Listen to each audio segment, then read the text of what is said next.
Mga katanungan sasagutin, mga alalahanin lilinawin. Ito ang programang katuwang nyo sa usaping batas, serbisyo publiko at politika, maging sa kalusugan, pisikal man o espiritual. Ako po ang inyong kapatid Cheryl Cosim, sagot kita. At napapakinggan nyo po kami sa Radyo 5, 92.3 True FM, dito tayo sa totoo. At live din po tayo sa Facebook page ng True FM. At kung kayo po ay Signal subscriber, ay kami po ay mapapanood nyo na rin sa Channel 19. Kaya tutok na po kayo. Mga kapatid, ngayong araw ng Miyerkules, every Wednesday, usapang politika po tayo. Ang topic po natin ay ito pong mga inihaing reklamo ni dating Senador Antonio Trillanes IV sa mga Duterte at ilang kaalyado po nito. Himayin natin yan. Kasama po dyan ang drug war, ang drug smuggling at pati plunder. Ano nga ba ang basihan ng dating Senador sa mga reklamong ito? Tatalakayin po natin yan. At inaanyayahan po namin kayong sumali sa ating discussion. Mag-post lamang po kayo ng inyong comment or baka may gusto rin po kayong itanong kay Senator Antonio Trillanes. Maaari nyo rin pong i-post yon mamaya, mga kapatid. Okay? At maaari rin po kayong, again, i-post nyo lamang po or tawag po kayo sa ating tanungan hotlines. Alright.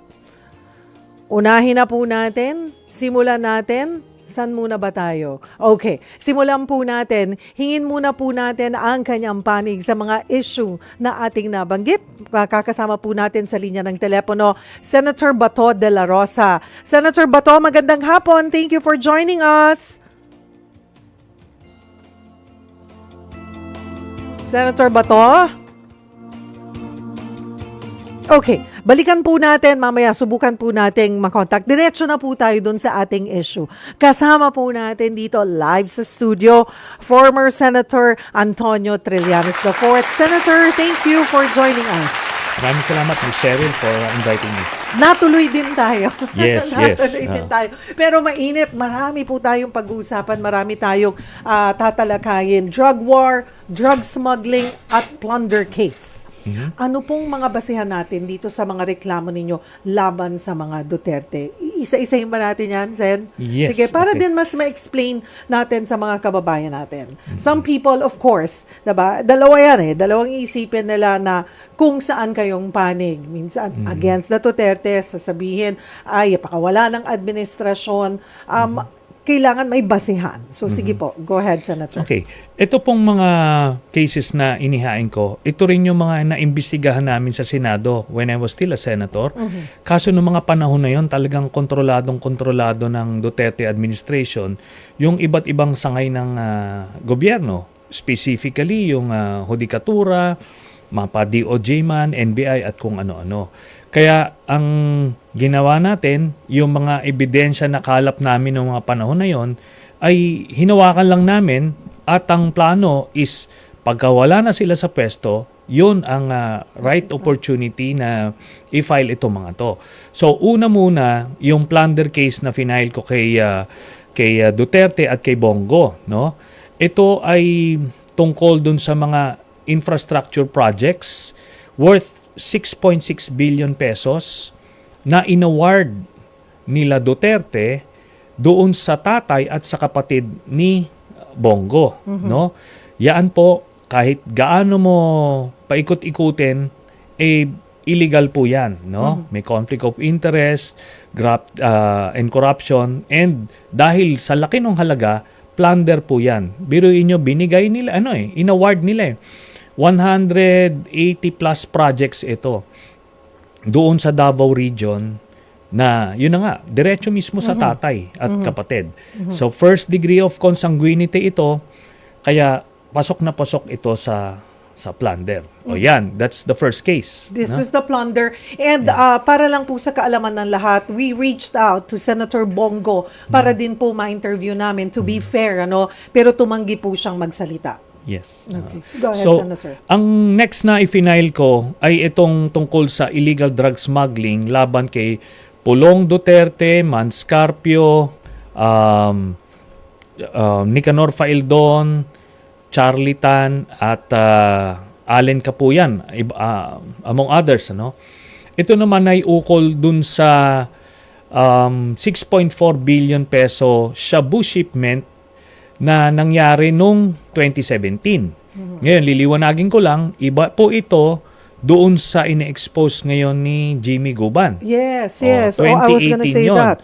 2018 yon. Pero apparently, same personalities involved, no? Apo, ito pong sa inyo ay when?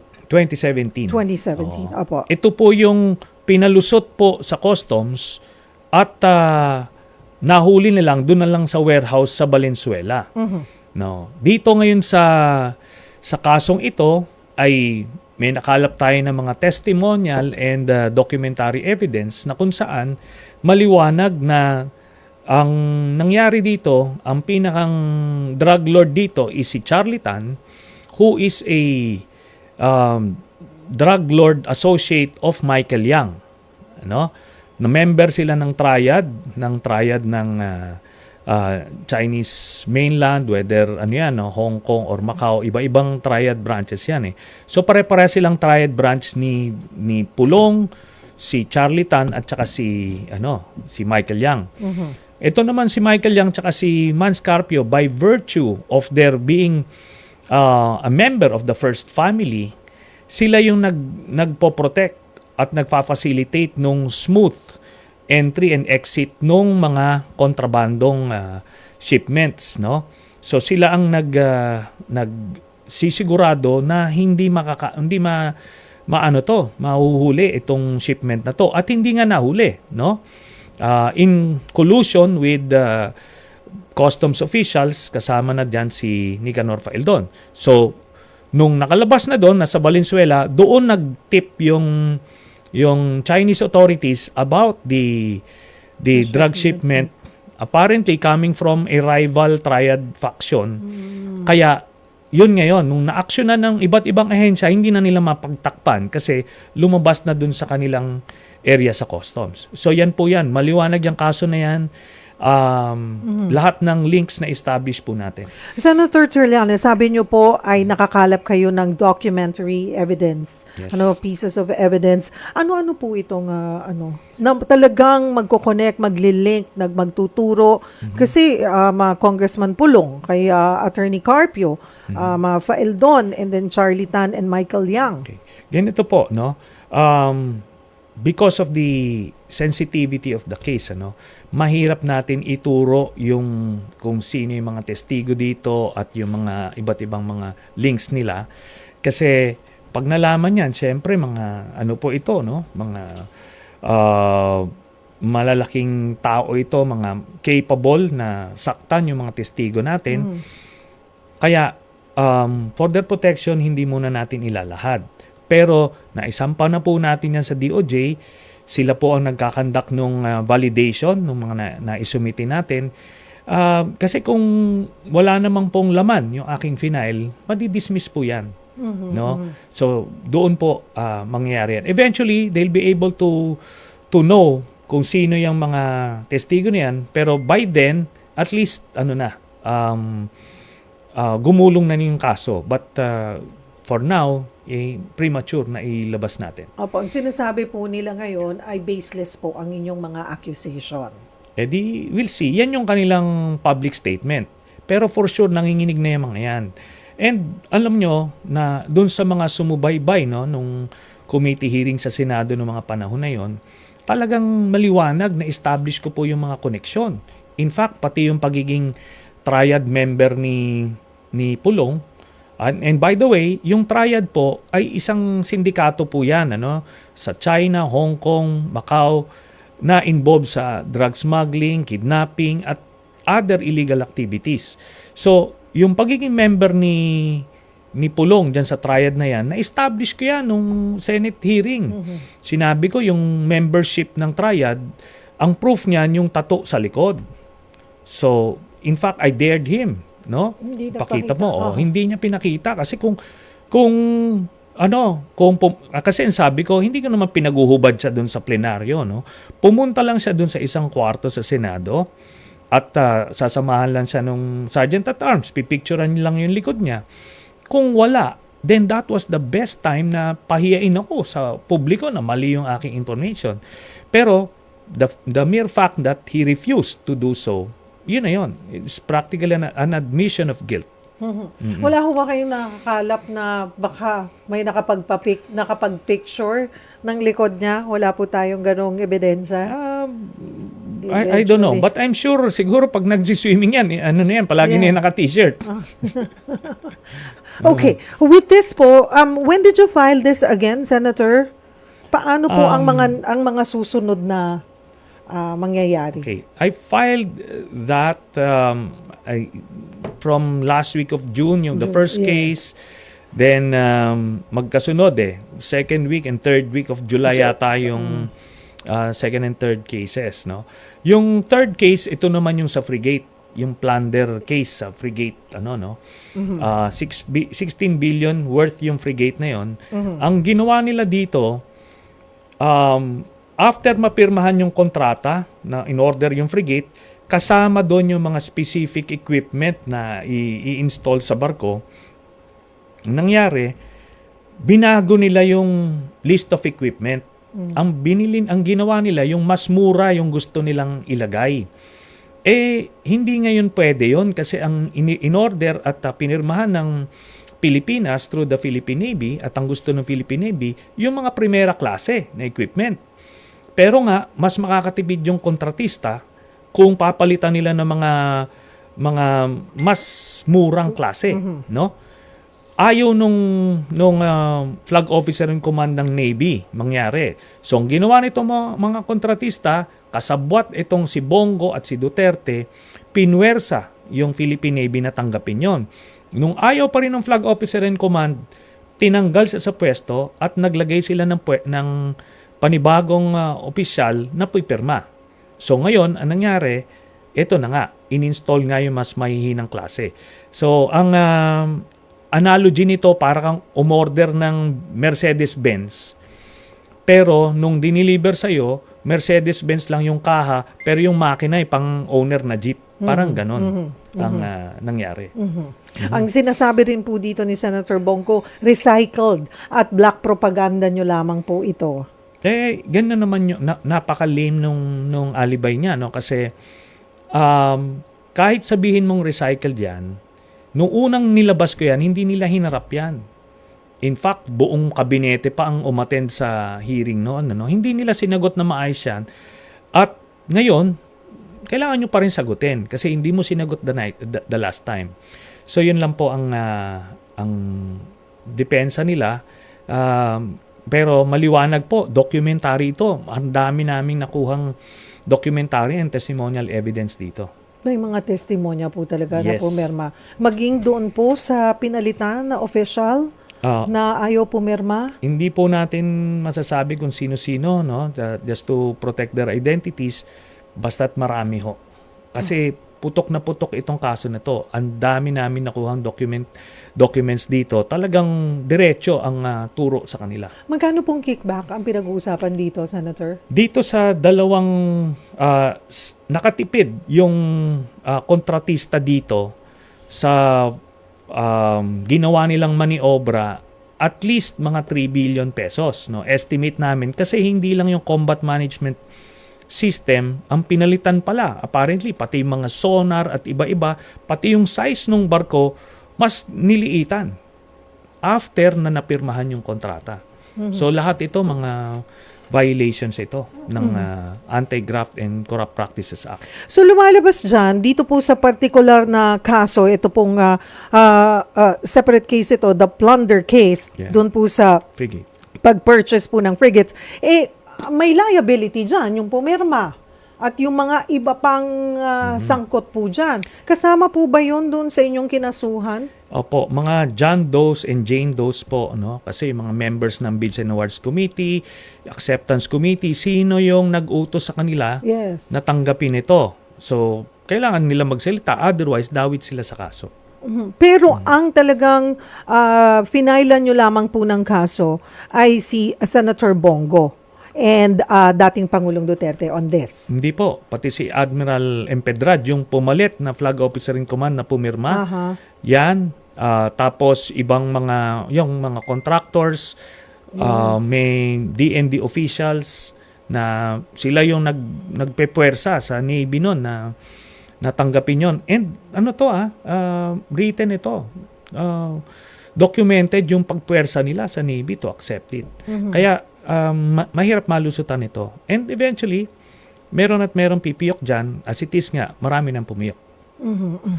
Okay. Simula pa lamang po ng ating discussion with former Senator Antonio Trillanes IV. Maari po kayong makisali sa ating discussion. Ano po ang inyong opinion sa ating pinag-uusapan? Maari nyo pong i-post yan sa ating live stream. At mamaya po sa ating pagbabalik, mas detalyihin pa po natin yung ibang mga kaso at paano nga ba ito tatakbo. Kailangan po nating ipaintindi sa taong bayan, ibaba eh. Minsan kasi, diba, parang, hindi nila na-absorb lahat. But we need to be aware of what's happening po, paano ang nangyayari sa ating bansa. So, wag po kayong bibitaw mga kapatid. It's only 4:16. Break muna tayo. Magpapatuloy po ang ating discussion kasama si dating Senador Trillanes. Nagbabalik ang programang Sagot Kita, kasama pong inyong lingkod, Cheryl Cosim. At this point, magkakasama po natin sa linya ng telepono, Senator Bato de la Rosa. Magandang hapon po sa inyo, Senator. Magandang hapon sa iyo, Cheryl, at sa ating mga taga-subaybay. Magandang hapon po sa ating lahat. Salamat po sa oras, Sen.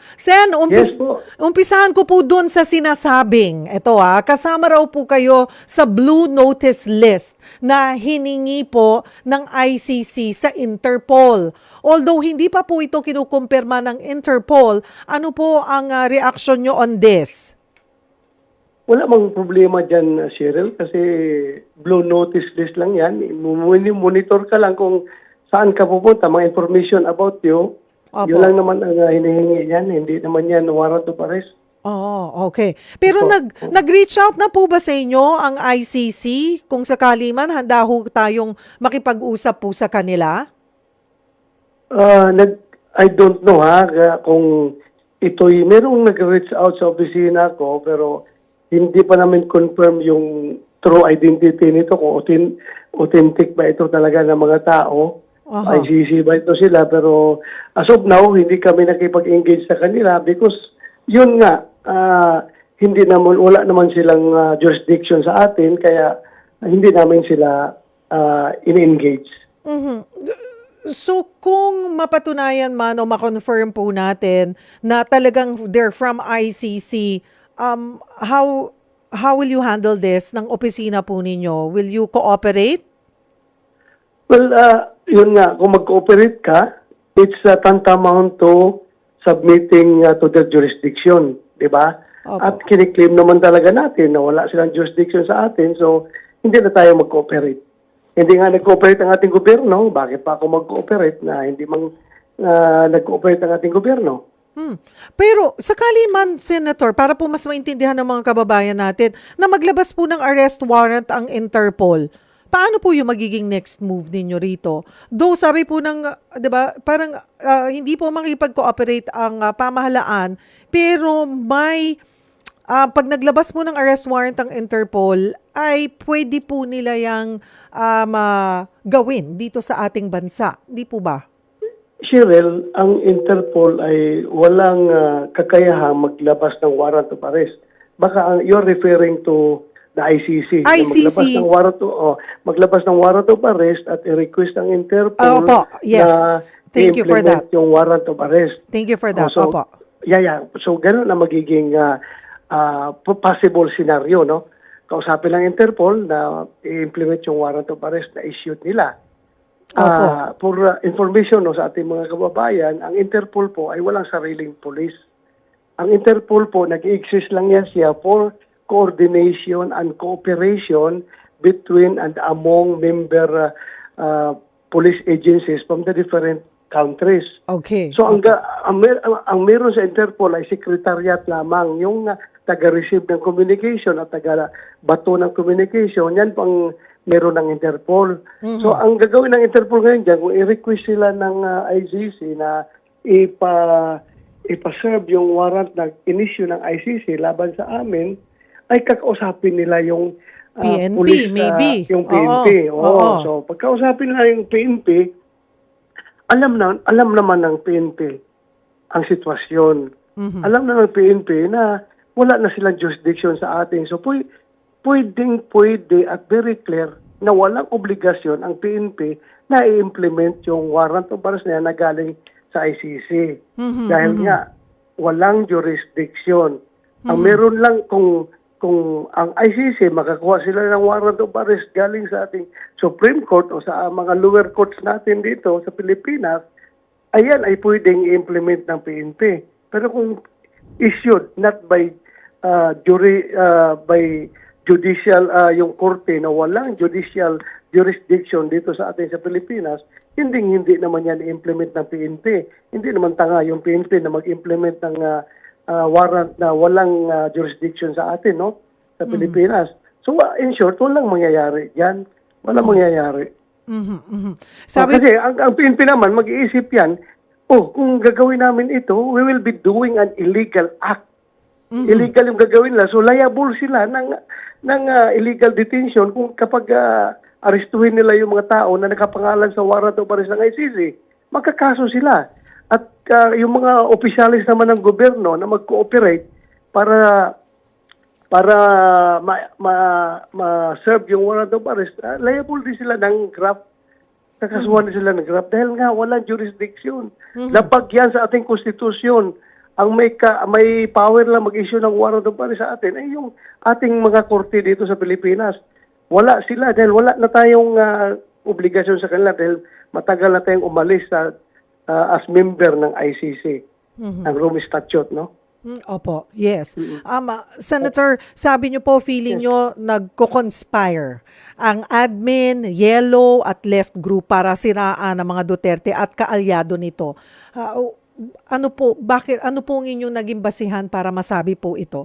Makita ko naman yung mga efforts nila. Mga efforts nila. Sinong ginamit nila para gibain si Vice President Sara Duterte para mas gibain nila doon sa confidential funds. Di ba? Yung mga makakaliwa dyan sa House of Representatives, yung mga kabayan black. Ngayon, sa ICC, sino ginagamit nila na para maghanap ng ebidensya laban sa amin ni President Duterte? Si Trillanes. So, sino ngayon sa Malacanang ang nagpapalakad? As I have said, yung si Director ng NICA, Director General ng NICA na si General De Leon, at yung taga-House, yung Speaker of the House, at saka yung kanilang chairman ng House, ng chairman ng Appropriations Committee. Inamin naman nila na miniting nila yung isang membro, isang kasama ko doon sa inimbestigahan ng ICC, na kinausap na doon sa bahay ni Speaker Romualdez sa Forbes Park ba yun? Inamin naman na kinausap nila doon. Pero, yung contents, binaligtad nila. Pinapalabas nila ngayon na yung si General Karamat na ngayon ang nag-apply, nakiusap na maging chief PNP. Basta maglaglag siya ng impormasyon na laban sa amin. Hindi ba gagawin ng tao yan eh. Hindi makapaniwala yun. How are you handling all of these, Senator Bato? Kasi hindi pa po natatapos, sinasabi ay posibleng maglabas po ng arrest warrant next month. Well, pag maglabas sila ng warrant next month, tingnan natin kung anong gagawin ng ating gobyerno. Basta ako, I do not recognize that warrant of arrest. I do not recognize dahil wala silang jurisdiction sa atin. Kung magpupumilit sila, tingnan natin kung anong mangyari. Kung magpupumilit sila.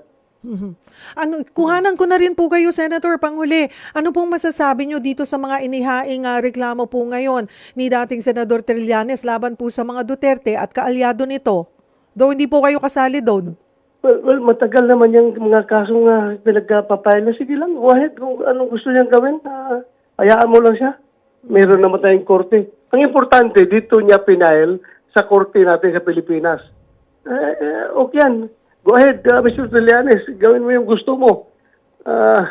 Sige lang, kayang-kaya naman yan sagutin ng mga isinakdal niya. Wala pong problema yan. Whether or not, kung anong motive niya sa pag-file, anong background, bakit, ganon, siya nang nakakaalam yan. Pero hindi po atras yung mga pinailan niya ng kaso.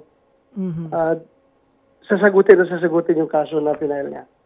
I know bahagi po kayo ng session ngayon. Thank you for making time sa pagsingit po sa aming oras. Salamat po, Senator Bato de la Rosa. Magandang hapon po.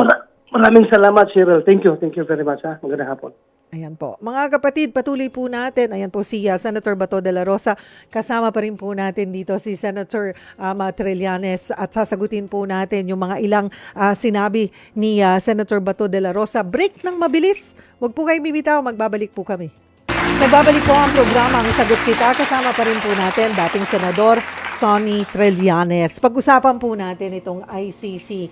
Narinig nyo po yung mga pahayag din ni Senator Bato de la Rosa. Balikan po natin. Paintindi nga po natin. Kasi maraming nalilito pagdating sa yung sinasabing jurisdiction. Wala na tayo. Hindi na tayo miyembro ng ICC. Kumalas tayo sa pagiging miyembro nito.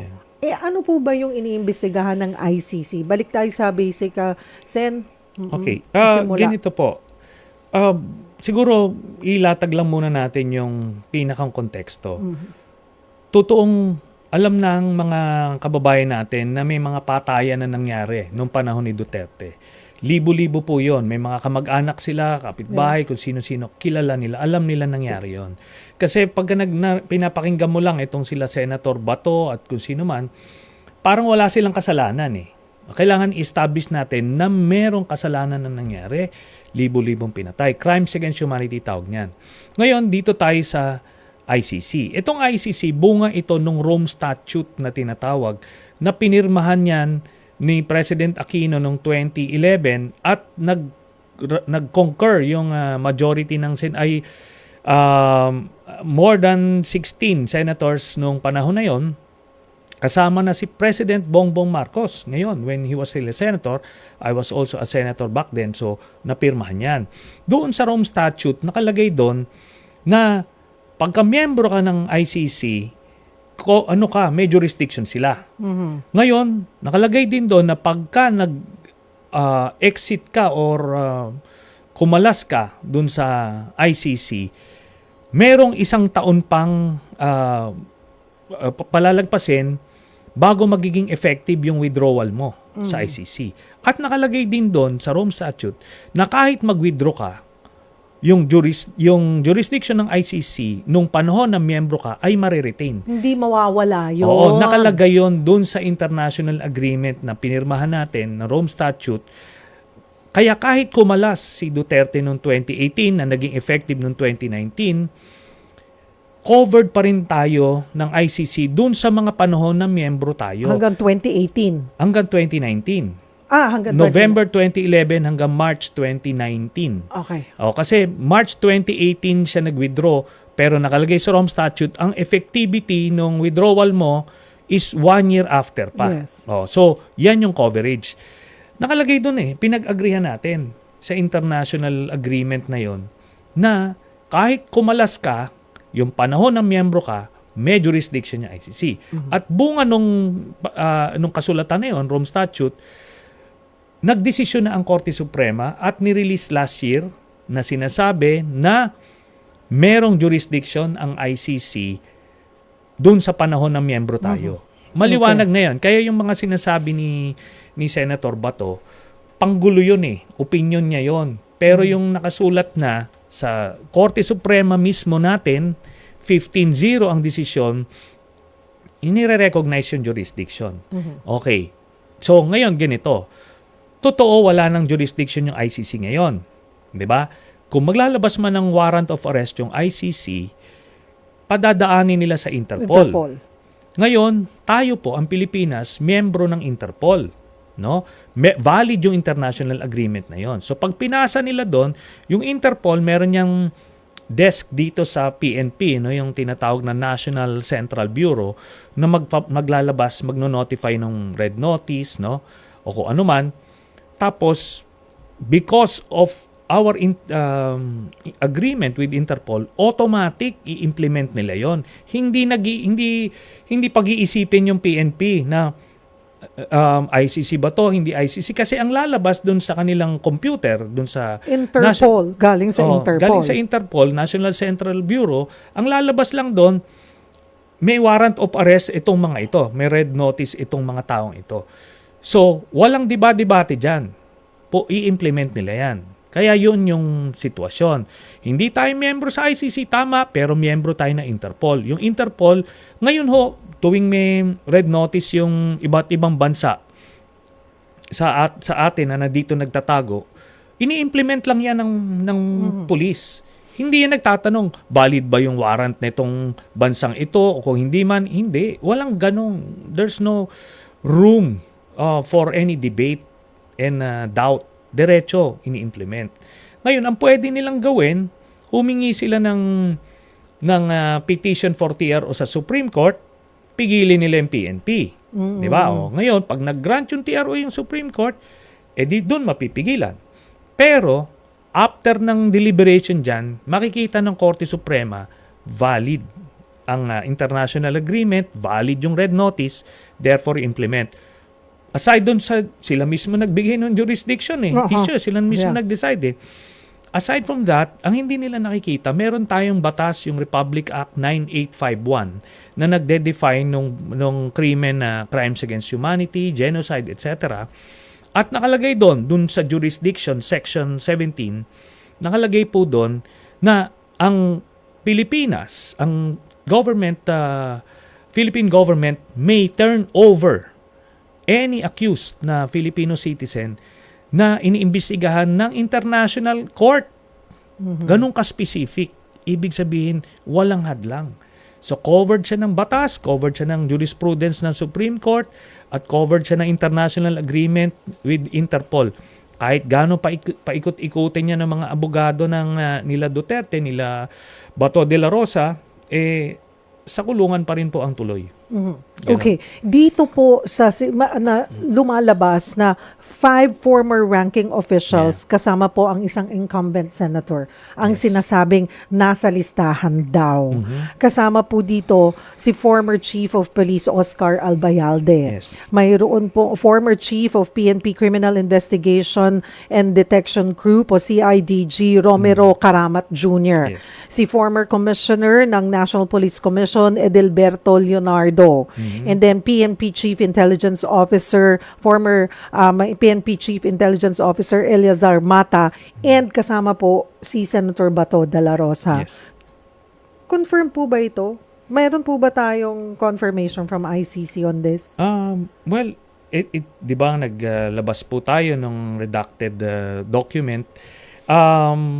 Di ba kinonfirm nila Soljen Guevara and DOJ Secretary Remulla. Wala naman po nagsabi sa kanilang fake yung nilabas na dokumento ni Trillanes. Wala naman po nagsabi. At yan po ay pinasa ng ICC sa Philippine Embassy natin sa The Hague at eventually nakapunta yan sa iba't ibang ahensya ng gobyerno. Yun po. At sinasabi, Senator Trillanes, lalabas daw po ang warrants next month. May balita po ba tayo? I'm not in a position to confirm or deny that. Pero sasabihin na lang natin na talagang hinug na ito. Anytime, darating na ito.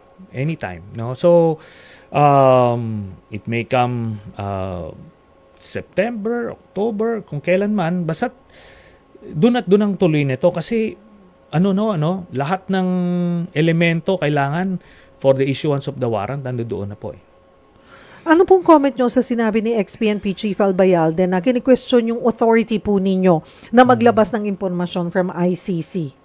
Alam niyo po, kahit na questionin niya yung authority ko, may authority ako, wala akong authority, ang tanong dito, totoo ba yung dokumentong nailabas ko?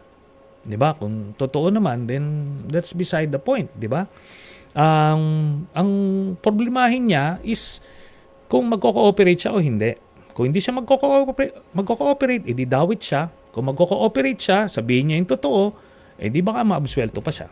Saan niyo po nakukuha all these details? Natatanong po din yung marami na baka sinasabi na parang nagtatrabaho ba siya sa likod ng ICC? Kanino ba tao si Senator Trillanes? Bakit marami siyang ganitong mga detalye na nakukuha? What's your answer to that, Senator? Siguro, medyo malawak lang yung ating network. So, ang primary strength natin is information gathering, intelligence gathering. So, ganun lang po 'yon, no? Now, whether I am credible sa mga nilalabas ko na mga dokumento at impormasyon, kayo po magsasabi niyan. Kung may panahon na ba akong nasunog o naglabas ng fake news, wala ho, di ba? In fact, itong sila Duterte, ang ilang beses na nasunog, and for some reason, na talagang very puzzling, marami pa rin naniniwala din sa mga ito kahit na time and again, puro kasinungalingan, kaliwat kanan yung inilabas, no? Yun po. Ano pong reaction nyo doon sa mga nagsasabi, Senator, na kaya po kayo maingay ngayon dahil po kakampi nyo ang administrasyon, napakawala po kayo ng administrasyon? Alam niyo ho, doon sa mga sumusubaybay sa mga pangyayari sa politika nung panahon nila Duterte, sila yung nakapwesto noon, ako yung kalaban nila. Pero huminto ba ako? Nagrenda ba ako o ng aking advocacy? Hindi naman ho. In fact, palagay ko mas maingay pa ako noon nung panahon nila kasi talagang gusto kong mulatin yung mga kababayan natin noon, no? But unfortunately, na hypnotize sila or whatever. No. Yan po. Alright. Wag po kayong bibitaw. Break tayo ng kaunti. Sa ating pagbabalik, pag-usapan din natin yung mga plano. Sabi din nila, kaya nag-iingay ulit si Senator Trillanes kasi tatakbo. Saan nga ba siya tatakbo? Saan papunta ang kanyang pagtakbo? Wag po kayong bibitaw. Magbabalik po tayo kasama si former Senator Antonio Trillanes IV dito po sa programang Sagot Kita. Oras natin mga kapatid, 4:47 ng hapon. At kami po ay nagbabalik. Nasa huling bahagi na po tayo ng ating programa dito sa programang Sagot Kita. Kasama pa rin po nating dating Senador Antonio Trillanes IV. Do you get death threats with all of these? Well, given na po yun. We're assuming the worst na pinagpaplanuhan tayo. So, tayo naman ay naghahanda ng ating mga security protocols.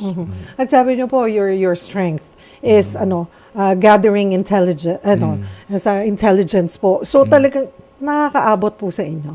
Meron at meron nagsasabi. Marami ho, no? And nakikita nila na since mas nagiging repository ka ng information pagka may mga ganitong sensitive information, nakikita nila ay punta tayo kay Trillanes, gano'n. So parang siya, gumugulong na siya on its own.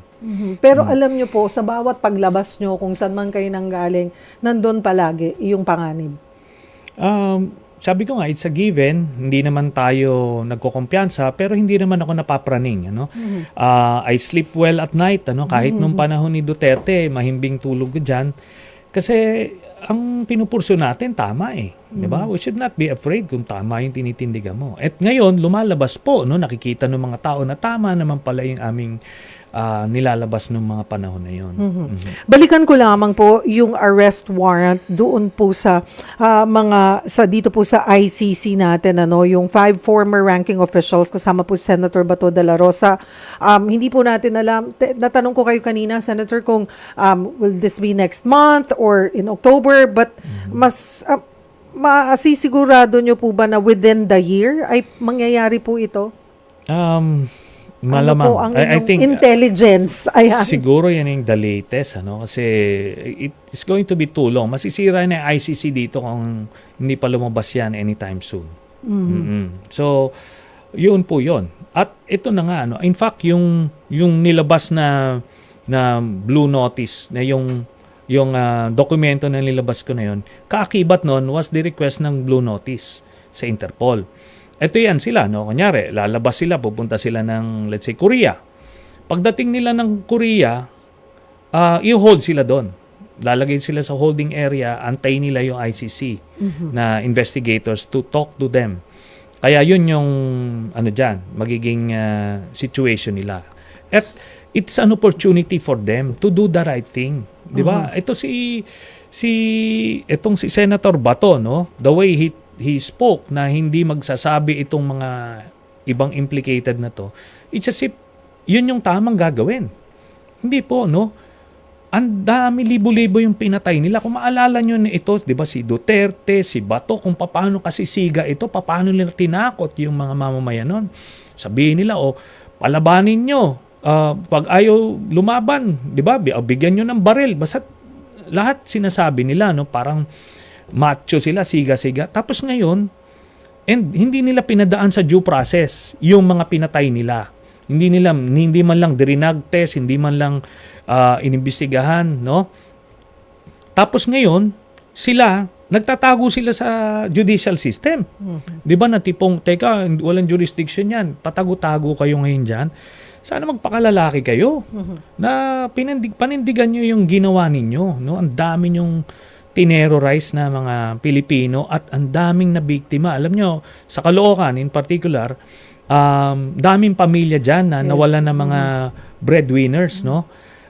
Yun, mga bata na naulila kasi yung ando doon na tayo, lahat tayo galit sa illegal na droga. Pero kung talagang kriminal yan, ikulong nyo. Pero kung mga user, i-rehab nyo, 'di ba? Para magkaroon ng tsansang matanggal sa sistema yung illegal na droga. Pero ito yung masakit diyan. Ang lumalabas dito, kasama din dun sa case na final ko, sila pala yung nag-i-import ng illegal na droga. 'Di ba? Pakitang tao lang pala yung war on drugs na yan para takutin yung iba't ibang sangay ng gobyerno at yung mga tao. Tapos pinagpapatay nila yung mga kompetensya para masolo nila ngayon yung supply, no? Sila ngayon na nag-i-import ng tunay-tuniladang drugs through our customs. Doon po sa listahan ng mga officials, meron po ba tayong balita na meron man lang isa sa kanila na willing to cooperate, to speak? Hindi ko po i-confirm or i-deny yung mga ganyang impormasyon out of protection na rin nila. Okay. Okay, it's 4:52. Balikan ko po yung tatlong kasong sinampa nyo doon po sa plunder. Yes. And then okay, asan na ba ako? Yung drug smuggling. Ayan po, yung tatlong kaso, kailan po, paano po, hihintay natin ang magiging sagot ng korte kung may basehan at saka na siya magsisimulang tumakbo. Ganun po ba yun, sir? Actually, nasa DOJ siya, so nasa case build-up siya. No? DOJ. Case build-up. So yung mga binigay ko ng mga dokumento, syempre, kailangan nilang ma-authenticate yan, Yes, ma-validate nila Opo. lahat. Tapos, titignan nila yung mga testigo, sila mismo kakausap. Then, pag ready na, syempre, kukuhanin na nila, ipa-file na nila ng bibigyan na nilang pagkakataon yung ibang partido to give their side. So, magpa-file na silang counter affidavit at tuloy-tuloy yan. May reply, rejoinder, kung ano man, until magdidesisyon yung prosecutor kung may probable cause and likelihood of conviction at doon magpa-file ng warrant. Ganun po yun. No? Gaano po usually ang waiting time on this? Ito po, since medyo komplikadong kaso It siya, will take some time. siguro, kasi depende yan kung magde-delay yung, yung kalaban, yung kabilang partido. But it may take siguro at most mga 6 months mag-i-issue na ng warrant yan. Drug smuggling and plunder case. So patuloy po Non-bailable natin yan. babantayan yan. Other than this, I have 6 minutes to go. Ano sinasabi nila? Eto na naman. Nag-iingay si Senator Antonio Trillanes kasi balak tumakbo sa bumalik sa Senado.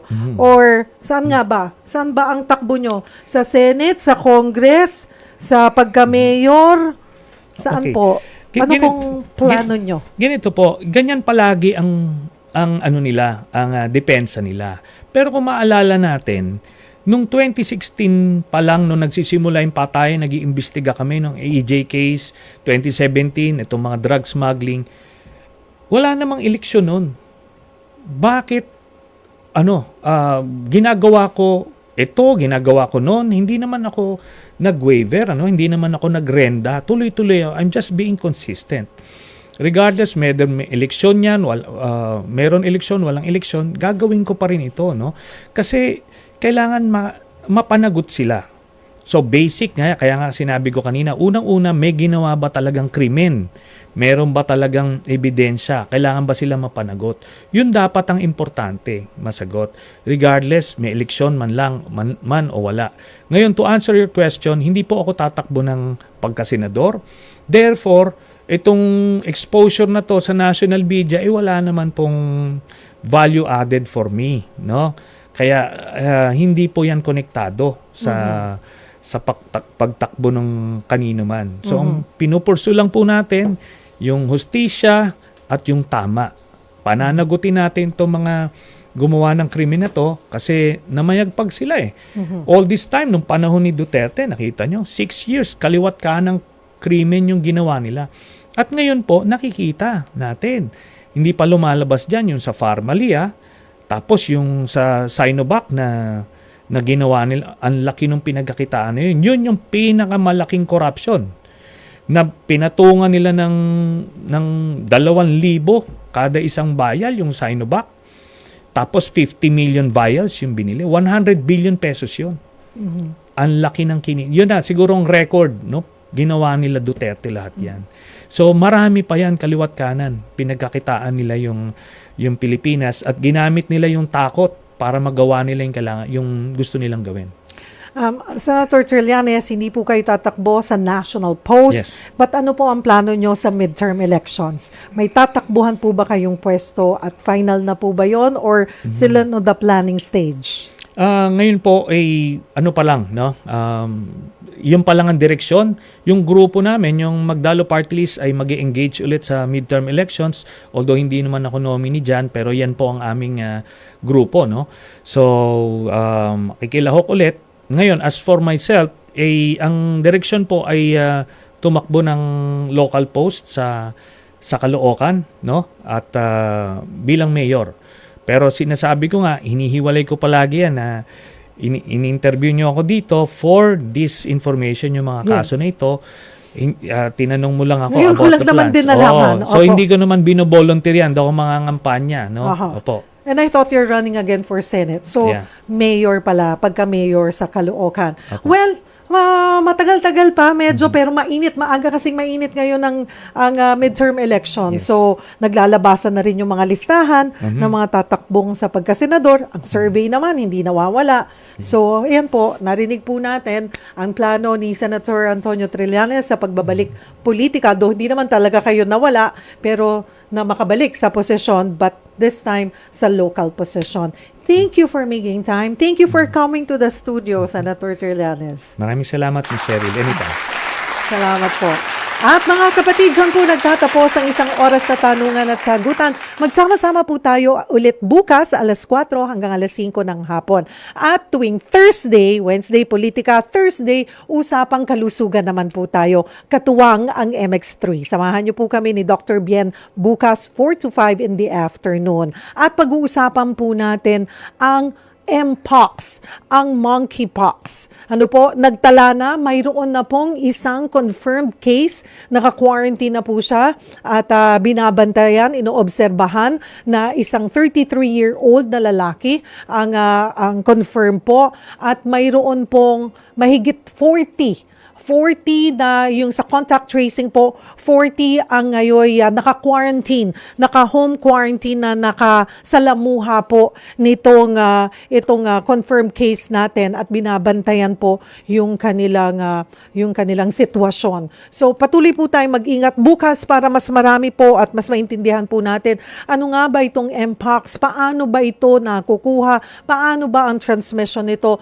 Tutukan niyo po kami dito sa Sagot Kita bukas sa alas 4 ng hapon. Salamat po sa inyong pagtutok.